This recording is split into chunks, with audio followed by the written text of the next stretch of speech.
Hi guys, Stephen Luxley-Lennon, also known as Tommy Robinson. What is his goal? What does he hope to achieve? He's been in and out of prison a number of times. He's been organising marches. Of course, the biggest one was last week, where he had over 100,000 people descend on London to cheer him on. He even had the richest man in the world chime in with a bit of incitement. So the question has to be asked, what does Tommy Robinson want to achieve? Now, he was asked that by the Triggernometry podcast, and this is what he had to say. What do you hope actually happens out of this? Because you've brought out a lot of people, and I've talked to a lot of people here. I always ask every single one of them, what do you hope happens? And that's what you get. Summer is a wanker, but what do you actually want to happen in this country, Tommy? What do the people that came here want? We need rid of that government, okay? They've got to go. They don't have a mandate anyway. Look at what they've done in 12 months. We don't have another 3 years. People are fed up. They want an election. That's what we want. We want an election.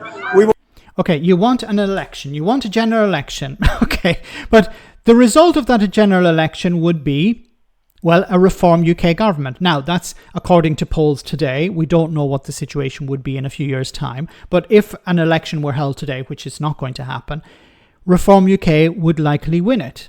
So Nigel Farage would be Prime Minister. And what has Nigel Farage said about people like Tommy Robinson? He wants nothing to do with them. Nigel Farage did not attend this march because he wants to portray two things. He wants to portray a distance between himself and the far right, and he also wants to portray his party as a party of government, not a party of protest. Now, Farage will turn up at farmers' protests, he'll turn up at those, but not in the sense that this is what Reform UK want. This is a sort of personal thing he has.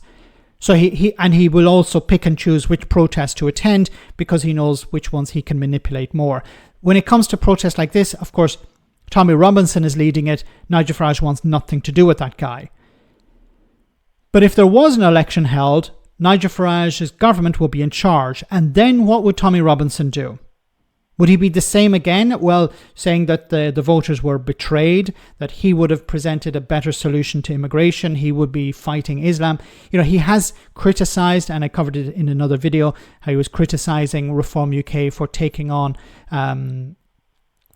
money from particular interests. So he's, in a sense, showing or portraying Reform UK as betraying ordinary people, betraying the working class. So this rhetoric would, of course, be amplified. Now, how Reform would deal with that, how Nigel Farage as Prime Minister, it's a horrible idea, but Nigel Farage as Prime Minister, I don't know how he would deal with Tommy Robinson. Maybe shut him down, throw him in jail, I don't know. Want rid of them. And also, I truthfully believe that these numbers on the streets of our capital city will give courage to people to speak up, which is what's needed. People need to stop being afraid. Just don't care about the labels or the smears. No one cares anymore. We are at a crossroads in our country's future. Okay, our women are not safe. Our children are not safe.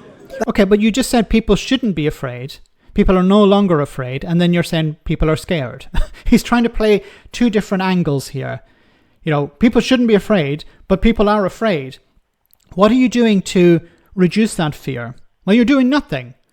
You're amplifying it. They are not working for the interests of the British public. It was shown last week what they've done in Epping. They don't care about the British public. We want a government who care about British people first. That's it. Look, what was the diversity of our crowd like? It's a diverse mix of people who are proud to be Britain. And at the same time, when we say unite the kingdom, there's growing sentiment against mass immigration. We want to unify all of the great community that have come to Britain and bring them together. They want to divide us, yeah? We hope that this is the spark of a cultural revolution. I believe right now we are witnessing a cultural revolution in Britain. Okay, so he wants a cultural revolution, he wants to unite the kingdom. Okay, but for example in Scotland, their approach to immigration is very different to the approach to immigration in England. So I'm not sure how you're going to unite those kingdoms. Look, the question I asked at the very beginning is, what does he want to achieve? And I think the answer is quite simple. It's money. Really, it's a grift. He understands that there are certain issues that are hot button, and if he presses them, he will get some money. And what does he do with the money? He goes on holiday. We've seen it on a number of occasions. Relaxing by the swimming pool in Spain or in Portugal or wherever, off to get a bit of sun.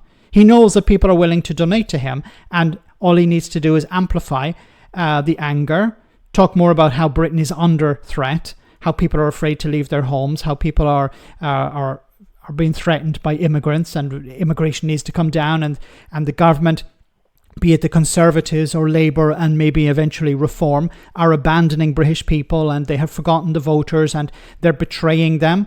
This is the rhetoric, and for him it's a good business model. That's what it is. It's a business model. What you do is you encourage people to be afraid, say you are the saviour, but in order to save you, you need to give me a few quid. That's how it works. And he's been pretty successful at that. He's had a few bumps in the road, of course, but at the end of the day, he knows he has big donors or people with lots of money in the United States who are happy to donate. And then, of course, people in Britain who have been convinced that Islam is taking over or that immigrants are going to come after them. They're happy to hand over some cash to Tommy Robinson, and he'll make sure that it's spent correctly.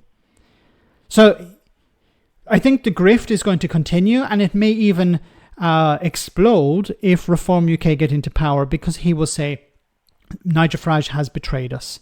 That's the rhetoric. I can guarantee it. Let me know in the comment section, guys, what you think, and I'll see you in the next video.